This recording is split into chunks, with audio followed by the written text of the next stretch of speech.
Indigenous leaders, survivors, and their families traveled to Rome, Italy to discuss the impacts of residential schools in Canada and the dysfunction and chaos that continues to wreak havoc for intergenerational survivors.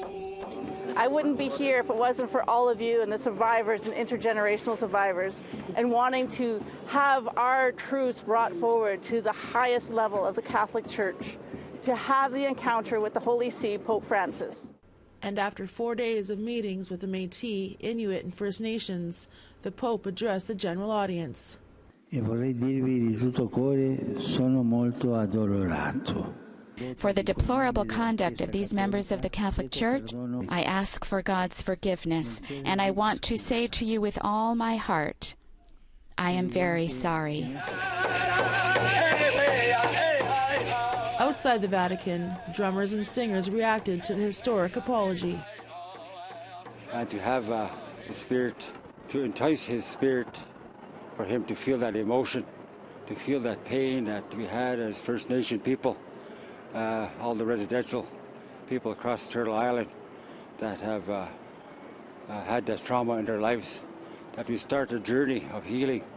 For MARILYN JENSEN from the Yukon, the apology was meaningful. Just thinking about my grandparents and my mom and all of our people, you know, who suffered. They suffered greatly for us to be here, to be alive, for us to be able to sing our songs. So really, you know, for myself, it's like I'm here and we're singing our songs. It's really, you know, such a huge and significant message about our resilience as Indigenous people. With that apology in Rome, Pope Francis then made good on a promise to come to Canada to once again apologize to residential school survivors. De la época que finalizaron en el sistema de las escuelas residenciales. I am here because the first step of my penitential pilgrimage among you is that of again asking forgiveness, of telling you once more that I am deeply sorry. BC continues to see high rates of deadly overdoses from opioids that contain deadly additives, with 2,000 British Columbians expected to lose their lives by the end of 2022. The drug toxicity is much more unstable now, with benzodope being a regular mainstay now. It's either like it's a 50-50 crapshoot if you get regular fentanyl, which is deadly, or fentanyl mixed with benzodope.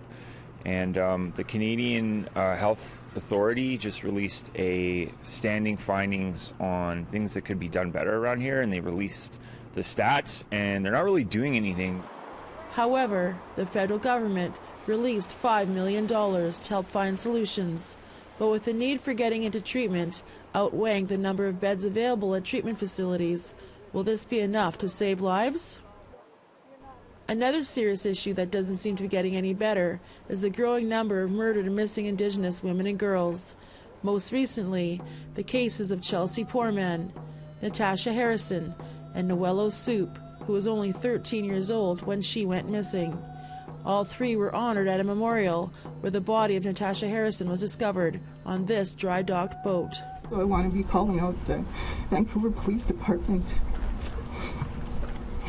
because this is three families here that have not gotten the proper support from the police, have not gotten their cases investigated properly. But despite the difficult stories we have covered this past year, there have also been some inspiring stories too. The annual Vancouver Indigenous Fashion Week was held that showcased the top Indigenous designers. And for the first time in Canadian history, a swearing-in was held for BC's new Premier on an Indigenous reserve, and done with a traditional blanketing ceremony. There's no doubt it's been a very tumultuous year here in BC, but we wanted to take this moment to wish you the very best for the new year. Tina House, APTN National News, Vancouver.